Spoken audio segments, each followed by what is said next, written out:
জয় Jayate Assam technical হেল্পৰ পৰা আপোনালোকৰ কাৰণে এখন হেল্পফুল ভিডিঅ' লৈ আহিলোঁ। আপোনালোকে যদি অৰুণোদয় 3 পইণ্ট এপ্লাই কৰিব বিচাৰে কেনেকৈ কৰিব। পোনপ্ৰথমে আপোনালোকৰ এইখন ফৰ্ম ফিল আপ কৰিব লাগিব। এইখন ফৰ্ম ফিল আপ কেনেকৈ কৰিব, ইয়াতে দেখা পাব যে এপ্লিকেশ্যন নাম্বাৰ বা আবেদন নং, তাৰপিছত দেখা পাব ডিষ্ট্ৰিক্ট, তাৰপিছত দেখা পাব আৰবান বা ৰুলাৰ, তাৰপিছত দেখা পাব ডেট, এইখিনি দি দিব। দি দিয়াৰ পিছত তাৰপিছত দেখা পাব এড্ৰেছ ডিটেইলছ আহি যাব। তাৰপিছত আপোনালোকে ইয়াতে দেখা পাব এড্ৰেছ ডিটেইলছ, আপোনালোকে ইয়াতে দেখা পাব ব্লক নেম, ইয়াতে আপোনাৰ ব্লক নামটো দি দিব। তাৰপিছত আপোনালোকে ইয়াতে দেখা পাব গ্ৰাম পঞ্চায়ত বা টাউন নেম, ইয়াতে আপোনাৰ গ্ৰাম পঞ্চায়তৰ নামটো দি দিব আৰু টাউনৰ হ'লে টাউনৰ নামটো দি দিব। তাৰপিছত আপোনালোকে ইয়াতে দেখা পাব ভিলেজ নেম, ইয়াতে আপোনাৰ ভিলেজ নামটো দিব আৰু টাউনৰ হ'লে ৱাৰ্ড নাম্বাৰটো দি দিব। তাৰপিছত আপোনালোকে দেখা পাব লোকেলিটি ইন টাউন, আপোনালোকৰ লোকেলিটিটো কি সেইটো আপোনাৰ টাউনটো ইয়াতে লিখি দিব। টাউনটো ইয়াতে লিখি দিব। লিখি দিয়াৰ পিছত তাৰপিছত আপোনালোকে ইয়াতে দেখা পাব যে এপ্লিকেণ্ট ফাৰ্ষ্ট নেম, যাৰ কাৰণে আপোনালোকে এপ্লাই কৰিব তাৰ ফাৰ্ষ্ট নেমটো ইয়াতে লিখি দিব। তাৰপিছত আপোনালোকে দেখা পাব মিডিল নেমটো আপোনালোকে থাকিলে লিখি দিব। তাৰপিছত দেখা পাব লাষ্ট নেম, ইয়াতে লাষ্ট নামটো লিখি দিব লাগিব। দিয়াৰ পিছত তাৰপিছত আপোনালোকে ইয়াতে দেখা পাব জেণ্ডাৰ, আপোনালোকে ইয়াতে ইয়াৰ পৰা মেল হ'লে মেল দিব, ফিমেল হ'লে ফিমেল দিব। দিয়াৰ পিছত আপোনালোকে ইয়াতে লিখি দিব আৰু ডেট অফ বাৰ্থটো ইয়াতে লিখি। তাৰপাছত আপোনালোকে ইয়াতে দেখা পাব হাউচ নাম্বাৰ, ইয়াতে হাউচ নাম্বাৰটো লিখি দিব। তাৰপিছত আপোনালোকে দেখা পাব লোকালিটিটো লিখি দিব। লিখি দিয়াৰ পিছত আপোনালোকে দেখা পাব পুলিচ ষ্টেচন, থানাটো লিখি দিব। লিখি দিয়াৰ পিছত পাৰা বা পথৰ নেম বা ষ্ট্ৰীট আপোনালোকে যিকোনো এটা লিখি দিব। লিখি দিয়াৰ পিছত ইয়াতে পিনক'ডটো লিখি দিব। লিখি দিয়াৰ পিছত তাৰপিছত দেখা পাব মোবাইল নাম্বাৰ, ইয়াতে আপোনাৰ কণ্টেক্ট নাম্বাৰ বা মোবাইল নাম্বাৰটো লিখি দিব। লিখি দিয়াৰ পিছত তাৰপিছত আপোনালোকে আহি যাব 2 নম্বৰ পেজ। এইটো পেজত আপোনালোকে ফেমিলি ডিটেইলছটো দিব। ফেমিলি ডিটেইলছটো দিয়াৰ পিছত পোনপ্ৰথমে আপোনালোকে চিৰিয়েল নাম্বাৰটো দিব। তাৰপিছত নাম লিখি দিব। তাৰপিছত আপোনালোকে দেখা পাব এজ মানে বয়সটো লিখি দিব। তাৰপিছত আপোনালোকে দেখা পাব লিংগটো লিখি দিব। তাৰপিছত দেখা পাব ৰিলেশ্যনশ্বিপ ষ্টেটাছ, আপোনালোকৰ ৰিলেশ্যনশ্বিপটো লিখি দিব। লিখি দিয়াৰ পিছত তাৰপিছত দেখা পাব পেৰিটৰি ষ্টেটাছ, ইয়াৰ পৰা আপোনালোকে যিটো হয় সেইটো চিলেক্ট কৰি ল'ব। ইয়াতে দেখা পাব যে ডি যদি হয় তেনেহ'লে ডিভোৰ্চ, এছ হ'লে ছেপাৰেট, ডব্লিউ হ'লে উইডো আৰু ডি ৱাই থাকিলে দিব্যাং, ইয়াতে দিয়া আছে। এইখিনি চাই তাৰ পৰা লিখি ল'ব। লিখি লোৱাৰ পিছত তাৰপিছত আহি যাব bank account details of the applicant, যাৰ কাৰণে আপোনালোকে এপ্লাই কৰি আছে তাৰ বেংক ডিটেইলছটো ইয়াতে দিব লাগিব।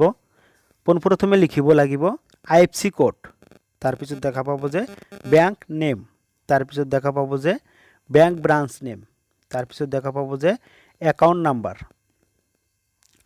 তাৰপিছত আপোনালোকে ইয়াতে দেখা পাব যে এনুৱেল ফেমিলি ইনকাম, ইয়াতে আপোনালোকে এনুৱেল ফেমিলি ইনকামটো দিব। বাৰ্ষিক পৰিয়ালৰ বাৰ্ষিক আয়টো ইয়াতে লিখি দিব। লিখি দিয়াৰ পিছত তাৰপিছত আপোনালোকে দেখা পাব ডকুমেণ্টছ টু বি এটাচড, আপোনালোকে কি কি ডকুমেণ্টছ দিব বা কি কি ডকুমেণ্টছ লাগিব ইয়াতে দেখা পাব। পাছবুক ফ্ৰণ্ট পেজ এছ কৰি দিব। পেৰিটৰি ছাপৰ্টিং ডকুমেণ্ট এটাচ এছ কৰি দিব। তাৰপিছত আপোনালোকে এনি আদাৰ্ছ ডকুমেণ্টছ থাকিলে এছ কৰি দিব। তাৰপিছত আহি গ'ল 3 নম্বৰ পেজ, ডিক্লেৰেশ্যনটো দিব লাগিব। দিয়াৰ পিছত আপোনালোকে ইয়াতে দেখা পাব চিগনেচাৰটো আপোনালোকে এপ্লিকেণ্টৰ দিব লাগিব। দিয়াৰ পিছত আপোনালোকে অলপ স্ক্ৰল কৰিব। স্ক্ৰল কৰাৰ পিছত আপোনালোকে দেখা পাব ফৰ অফিচ ইউজ, এইখিনি আপোনালোকৰ একো লিখিব নালাগে।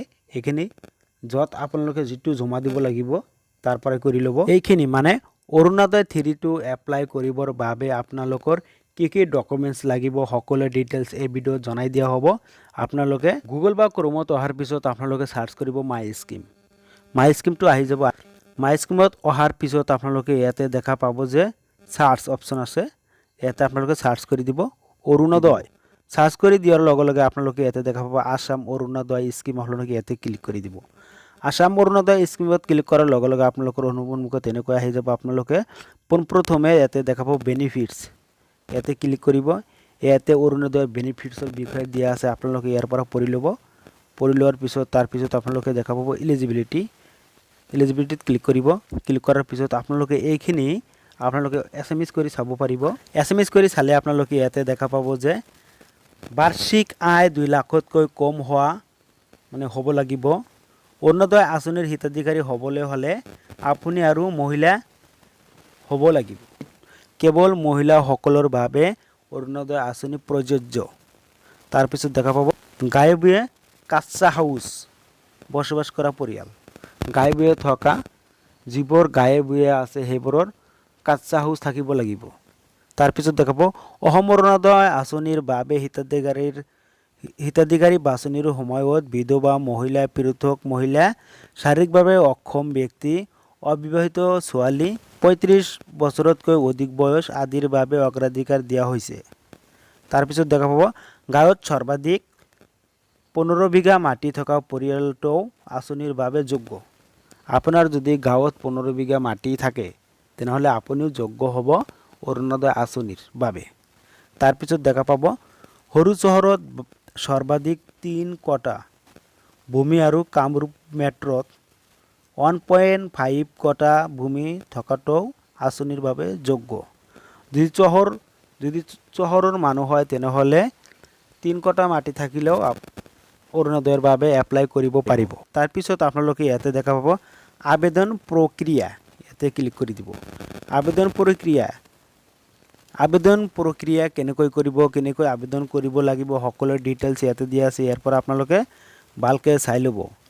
চাই লোৱাৰ পিছত তাৰপিছত আপোনালোকে ইয়াতে দেখা পাব যে নথিপত্ৰৰ প্ৰয়োজন, কি ডকুমেণ্টছ লাগিব, কি নথিপত্ৰ লাগিব অৰুণোদয় আঁচনি এপ্লাই কৰিবৰ বাবে। আপোনালোকে নথিপত্ৰৰ প্ৰয়োজনত ক্লিক কৰিলে ইয়াৰ পৰা চাব পাৰিব আধাৰ কাৰ্ড, পেন কাৰ্ড, অসমৰ বাসস্থান, বেংক একাউণ্ট, বেংকৰ পাছবুক, 2খন photo, mobile number, ration card, আয়ৰ প্ৰমাণপত্ৰ, আত্মঘোষণা প্ৰপত্ৰ লাগিব, পৰিচয় পত্ৰ লাগিব, ভোটাৰ ID কাৰ্ড, বয়সৰ প্ৰমাণ। এইখিনি ডকুমেণ্টছ থাকিলে আপোনালোকে অৰুণোদয়ৰ বাবে এপ্লাই কৰিব পাৰিব। সেইটো ফৰ্ম ক'ত পাব আৰু সেইটো ফৰ্ম আপোনালোকে ক'ৰ পৰা আনি ফিলআপ কৰি ক'ত জমা দিব। আপোনালোকৰ গাঁৱত পঞ্চায়ত অফিচ নিশ্চয় আছে। সেইটো পঞ্চায়ত অফিচত আপোনালোকে গ'লে পঞ্চায়ত অফিচত আপোনালোকক এইখন ফৰ্ম দিয়া হৈছে। আপোনালোকে এইখন ফৰ্ম আনি তাৰ পৰা ফিলআপ কৰি এইকেইটা ডকুমেণ্টছ আপোনালোকে এই ফৰ্মৰ লগত গাঁঠি জমা দিব লাগিব। পঞ্চায়তত গৈ আপোনালোকে জমা দিব। এনেকৈ আপোনালোকে আপোনালোকৰ অৰুণোদয় আঁচনিৰ বাবে এপ্লাইখন কৰি ল'ব পাৰিব। ধন্যবাদ। জয় হিন্দ।